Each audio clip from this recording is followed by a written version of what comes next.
Michael, we're all trying to understand where this all goes. We all see the upside, and then I think a lot of us see the downside, at least for our kids and papers, and you're ever going to have to know how to write or basically read ever again. But what do you see? Look, I see a lot of very exciting things, and I see a few risks, like anything else that you build. One of the things that people are worried about and that we see a lot of chatter about is something called bias, right? And there's lots of different kinds of bias. We don't have to go down a political rabbit hole to talk about bias. But the AI problems tend to be a lot like other problems. Probably half or more of the people watching the show have built financial models. And you know as well as anyone that there's an old adage, garbage in, garbage out. If the data are not good in the construction of the model, then the insights you get from the model are not going to be good either. Okay, that's fine.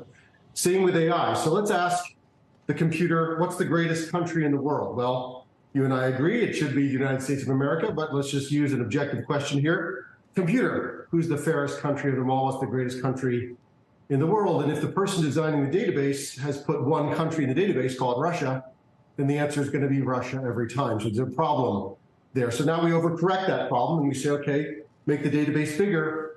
Computer, what's the greatest country of all? They might say, well, the Roman Empire under Augustus. Well, that's not what we're looking for. We want to know what's the greatest country today.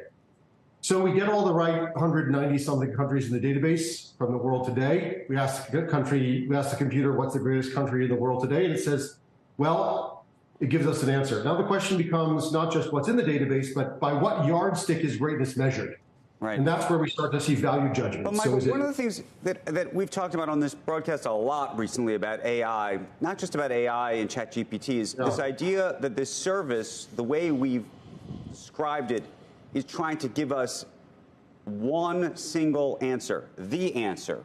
Yeah, that's the goal.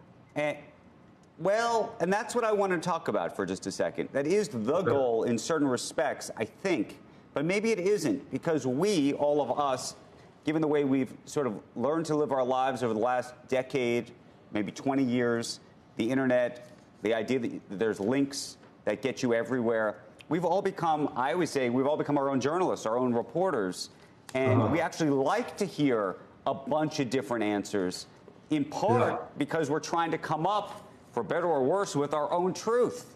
And how that matches with this sort of effort at creating the answer, asking what is sometimes you want a lot of answers. What'd you say? Sometimes you want a lot of answers and complexity and nuance, and sometimes you don't. When your wife asks you, Andrew, do I look fat in these pants? There's only one answer, man. So, look, there are circumstances in the world where that's true. You want one answer, and you want it to be useful and clean and clear because it's not a very complicated question, and you're not really looking for nuance. And other circumstances where you want nuance. And well, when you just said, what's the best country in the world? I actually would want nuance for that.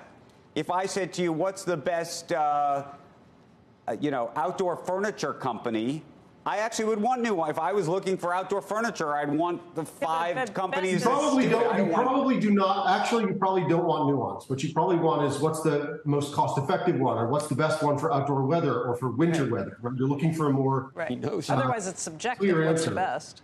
Right.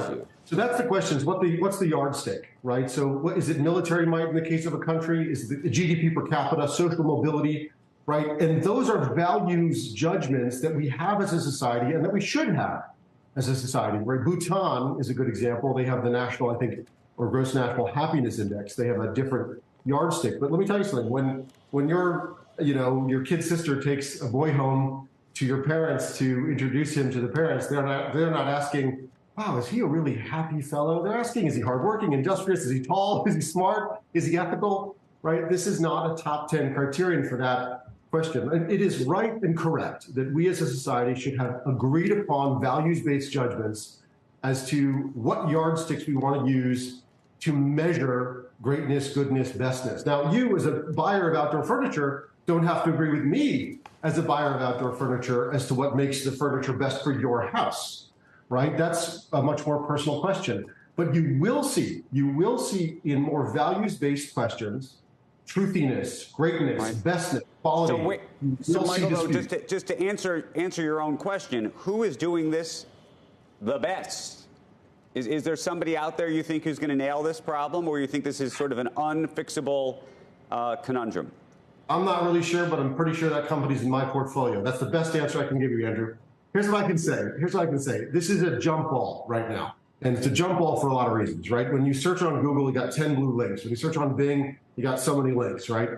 And you have to make some judgments for yourself as to whether you go to Wikipedia or to the quality from Google's first link or whatever to see where you get the best model. I think it's a jump ball, and I think there's going to be a lot of corrective before we get this right. You're going to get answers that are tentative. You're going to get answers that are subject to transparency, right? Microsoft is promising to offer citations the way Wikipedia offers citations, so you can research the sourcing of its conclusions. And then you're going to get people who are offering correctives, right? I think Elon Musk's attempt to crowdsource wisdom through his Twitter correctives is a good example of how AI could also crowdsource accuracy and corrections of journalists and so forth. We want to thank you. The good news is this has been a human-to-human conversation. In the future, it may very well be a lot of intelligence. This was fun. Come in soon, Michael. I'm in Paris, man. I gotta get to the studio. I'll come in next time I'm in New York. Okay. Okay. See you. Thanks.